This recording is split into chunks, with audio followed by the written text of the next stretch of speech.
Connecticut. Sa? Connecticut, USA. Sumali na po kayo dito nung nakaraan, di po ba? Sumali na ako noong 2022 ata yun. At 22. Tagal na, 2022. So, kamusta po kayo nang nakausap niyo po dito, sir? Japan yun ho. Hindi naman Hindi ho siya nagre-reply? Hindi kanya nireplyan? Ay. Ilang taon na po kayo, Sir Vicente, sir? Nasa 70. 70. Ayun. Sa mga gusto ho dyan, ha, na makausap si Sir Vicente, nasa USA po ngayon. Ano po status, sir? Hiwalay na sa asawa?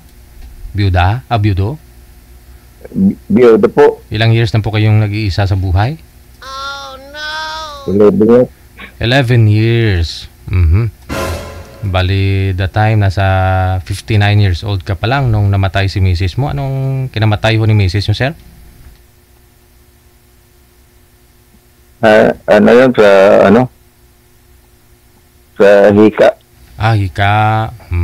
Ilan po anak ninyo, Sir Vicente? 3.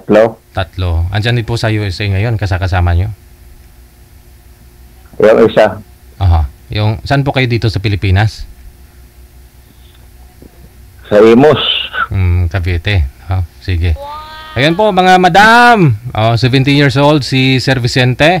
11 years na po siyang walang asawa. Meron po siyang nakausap dito 3 years ago. Pero taga Japan, hindi ka ni-replyan, sir, pag chinachat mo. Hindi siya nagre-reply? Hindi. Nabira? Ngayon po, sir, ano pong pinagkakabalahan po ninyo dyan? Ano pong trabaho nyo? Wala pa po, sir, kasi bagong dating lang ako dito. Bagong dating ka lang dyan. Mga ilang buwan na po ba kayo dyan? 2 araw, pizza 11.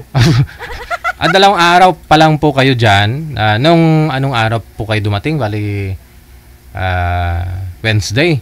Or Thursday? Opo.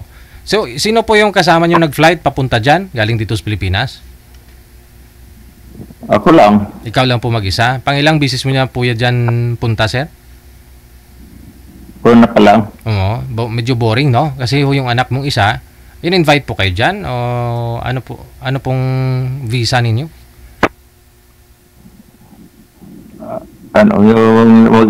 Mag-apply ng pang Oo. So maganda ho yan dyan kasi kahit 70 years old ka na, no? Hindi po tulad dito sa Pilipinas na medyo mahirap mag-apply, trabaho, wala nang tatanggap. Pag dyan ho kasi hindi ka pwedeng itsapuera, no? Oo. So ano po anak ninyo, sir? Ano pong trabaho niya ngayon dyan? Sa Caralosis. Yung Caralosis Betel Food Market. Okay. Parang supermarket, ganon? Parang grocery? Okay. Maganda ho yan, no? Matagal na po yung anak ninyo dyan? 13 years na. Matagal na. No? May asawa? Mayroon. Okay. Dyan din po pala sa US yung asawa at anak niya? Very good, no?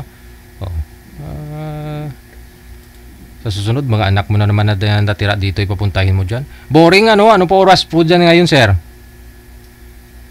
Alauna 20. Oo, ng madaling araw, no? Nanibago pa ho kayo, kaya iba ho kasi, no? Wala po kayong kasama sa sa bahay? Mayroon, tulog na. Tulog na? Gabi kasi. Baka ho mamaya nakaisturbo tayo. Hindi naman? Hindi. May kwarto naman sila eh. Okay. Sige. Ano pong gusto nyong makausap? Sino po ang gusto mo makausap, sir? Dito sa Pinas o dyan sa US yung gusto mo makausap? Pwede rin US. Oo. Di, kailangan fluent tayo mag-English yan mamaya. Hello, hi, yo. Pinay. Pinay. Marami pong mga Pinay na nakaka-base dyan. Mga nag-migrate na. O yung iba permanente na talaga. Kung baga, may mga asawa, hiwalay na po sa mga asawa nila dyan. Saan nga po kayo sa US, banda, sir? Dito sa Bitil, Bitil. Oh no! Connecticut, Sa- USA. Oo, basta ganun. Malay mo, may nanonood po ngayon kapitbahay mo dyan, no? Listeners natin, viewers. Dalaga. Oo.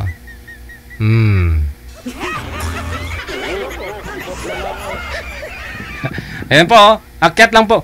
PM po kayo dito sa hotline natin. Nasa line 1 po si Sir. Ano pong pangalan? Ano pong pangalan nyo, Sir? Vicente, no? Taga Imus, Cavite, pero ngayon nasa US na. Oo. PM po kayo dito sa line 1 sa Imo, no? Para ma-match po namin kayo dito kay Sir Vicente. Standby po kayo, sir. Pabalikan ho kita mamaya pag meron na ho kaming mahanap, ha? Baka baka inaantok ka na. Okay. Magkape ka po muna with no sugar, ha? Okay. Sige.